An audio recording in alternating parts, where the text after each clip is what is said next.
Here's the 8th inning with Sheffield, Matsui, and Williams due up 3, 4, and 5 as Luis Rivas takes over at second base. Juan Rincon takes over on the mound. What a sterling 2 innings the Twins got from Grant Balfour. Another big cut from Gary Sheffield, who was 0 for 3 in this game. And he'll be addressing after the game to the media throng. What happened out there in right field? Where did he lose the ball? Where did it go wrong for him back in the 4th inning? The only thing he's going to be able to say is, I don't know. That was a tie-breaking situation in the 4th. It's also the inning in which the Yankees have their most recent base hit, Steve. Single by Cairo in the 4th inning. It was 1-1, 2 men on, 2 men out. Santana struck out Derek Jeter, kept it 1-1. Now it is 5-1 Minnesota.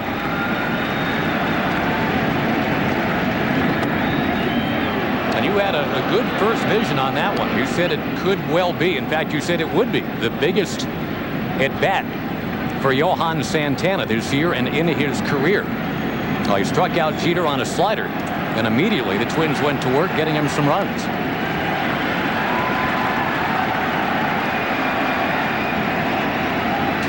Busted bat. Koski gets up, spins. Too late. Playoffs have not been good to Sheff. Yesterday, his first 2-hit game in his Major League playoff career.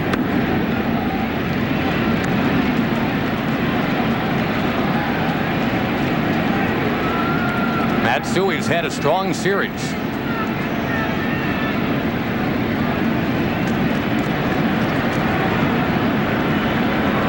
A parade of switch hitters coming up after Matsui. This one gets away. Sheffield to second.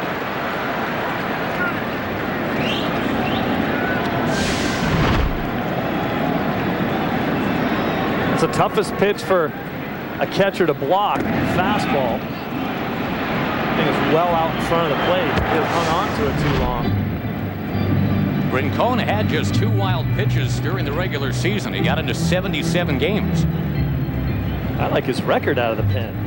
Vultured what, 11 wins? 11 wins. 3rd on the team in wins. Never started a game all year. 11-6. Another of the Twins' collection of just terrific Venezuelan-born pitchers. We've seen Santana today. That country produced an inordinate number of major league pitchers with dynamite fastballs. Freddie Garcia, Francisco Rodriguez, the Zambranos, Carlos and Victor. Jorge Julio, the closer for the Orioles.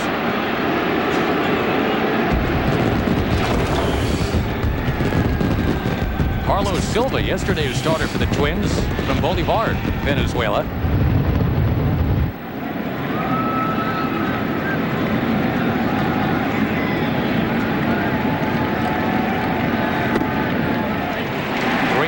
Now the count to Matsui. You've got Bernie Williams next.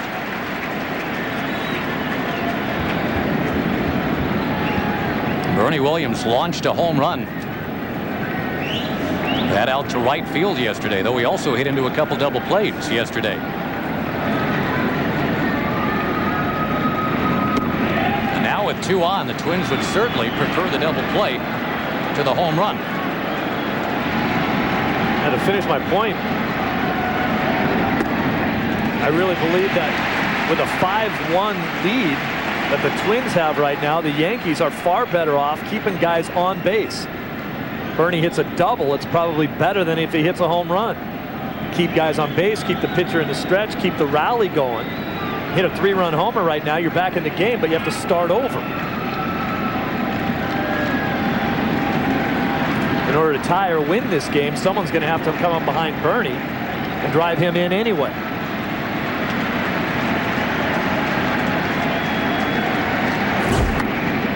Just off the plate. Josh, Steve, Bernie Williams mentioned before the game that his emotions race so high this time of year that mentally he has to talk himself down so he can relax, see the ball, hit the ball, and that's what's led to a lot of postseason home runs. He said that's how he provides the big moment. That's why the home runs come in these situations. 20 postseason home runs for Bernie Williams. This one is going to find right center. One run in. Matsui to third. It's runners at the corners, and the tying man is coming up in Jorge Posada.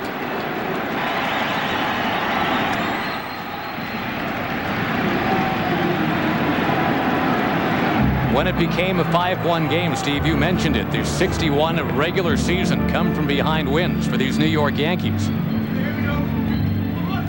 And that's why I kind of mentioned for Joe Torre, I really believe it's a tougher job managing. I mean, in this situation, do you, well, not now, because you absolutely have a chance to get back in this ball game, but as a manager, do you start preparing your team for a possible game 5 and making sure that you have the right people on the field when you want? Or a team that brings you 61 come from behind wins, so you kind of hang out and say, let's just keep going, guys. We still have a shot. This team is never technically out of a game.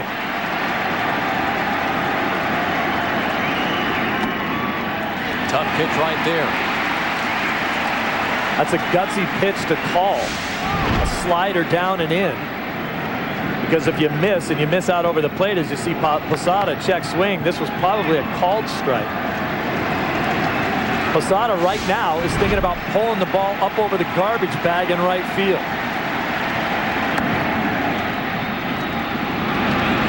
Posada with 21 home runs in the regular season.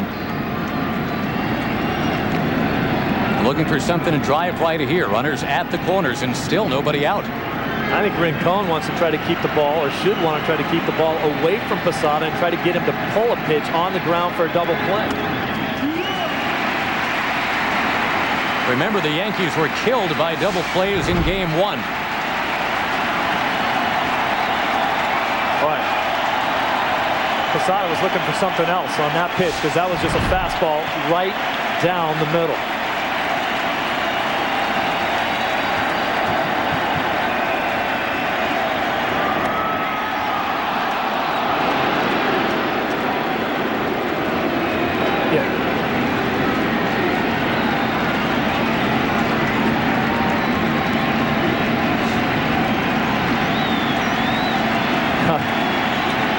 Liking some of the locations of these pitches. He's looking very, very hittable right now. Not that one. Nope, nasty, and Posada's out of there.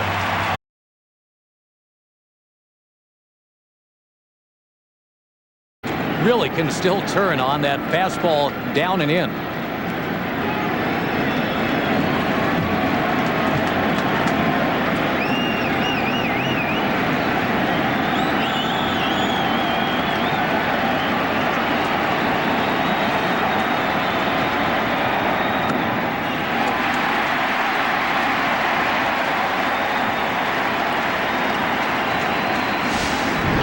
Much better location.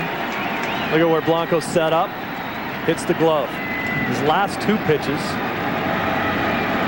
have been outstanding. I think Posada's still thinking about that fastball that he took right down the middle.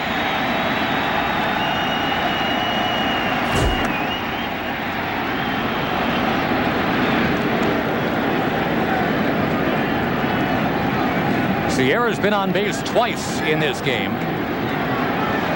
Game 4. If the Twins win it, winner take all game 5 in New York tomorrow on Fox. Why would you go anywhere tomorrow? It's like a doubleheader of football on Fox and then the baseball game, isn't it? It's paradise. Goodness. Big cut.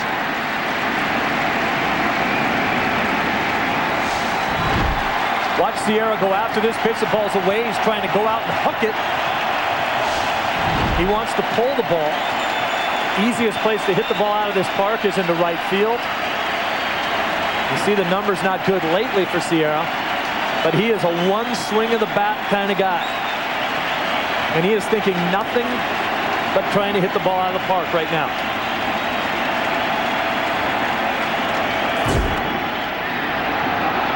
Just missed at 96 from Rincon. Olerud on deck. Joe Nathan has been warming in the pen, the closer.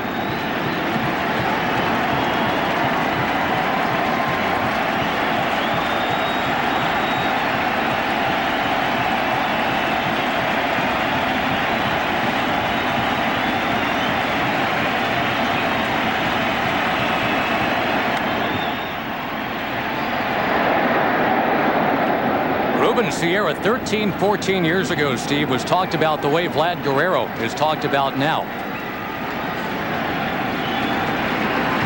The guy that just stings the ball,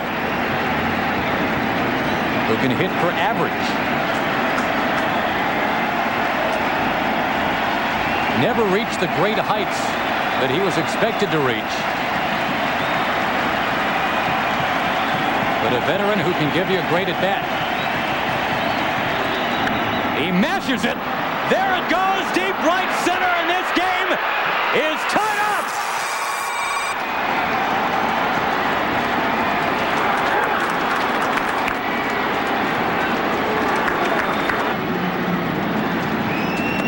He is the 6th different Yankee to homer in this series. Boy, he went out and got it. That was bad location. It looked like the same type of slider that he had thrown to the other hitters and didn't get it in the location he wanted it.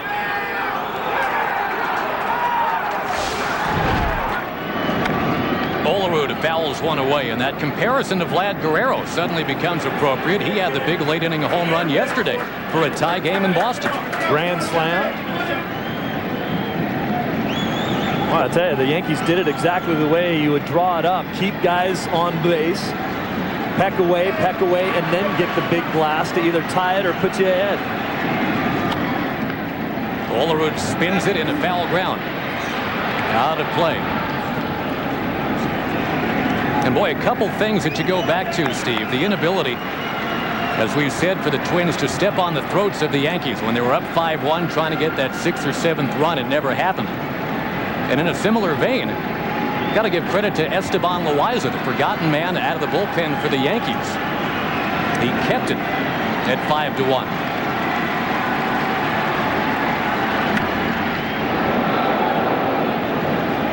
And that come from behind sizzle of this New York Yankees team is at it again. Wow. Rincon has just been scaring me just location-wise. The pitch to Posada that he took.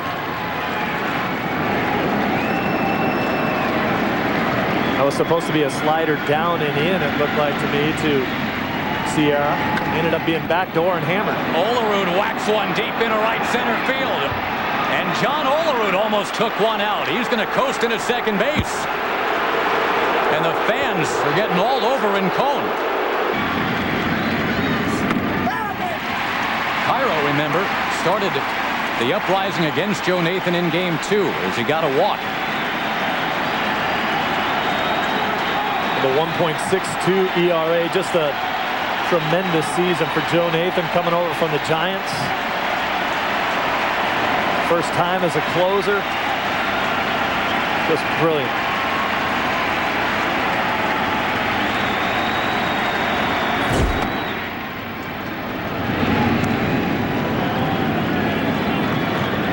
Derek Jeter memorably scored the winning run in the 12th inning.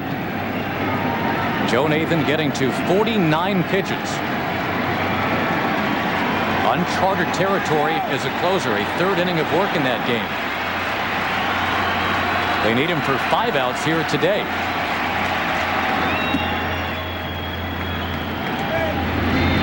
With the no tomorrow cliche firmly in place. And as good as Rincon had been going, Steve, pretty stunning. And remember, it all began with that busted bat infield hit by Sheffield.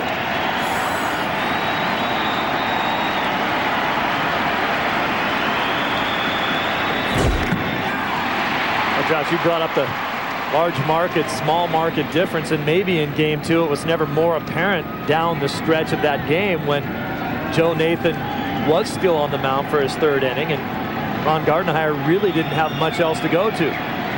A rookie in Jesse Crain, who had never been put in that situation in his life. J.C. Romero, who had not been throwing the ball very well, were his only other options. Gardy decided to stay with who had been his best pitcher all year, Joe Nathan.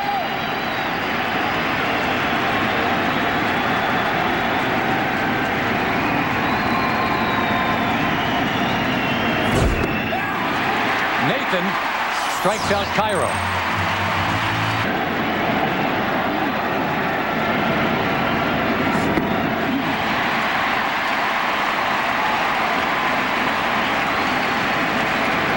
And you know that a guy like Jeter doesn't come through every time, but time after time after time, and why they pay him the big money is the situation that he's in right now.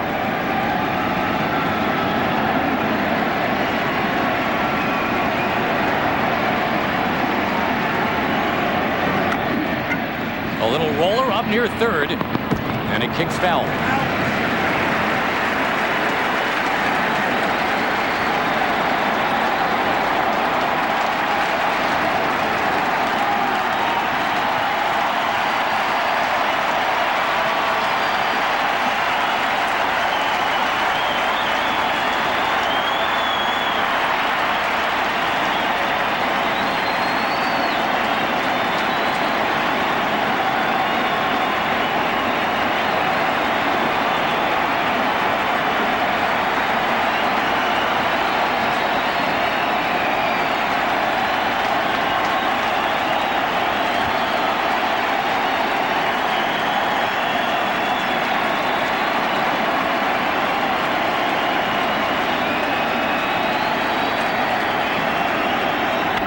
Ground ball, Guzman.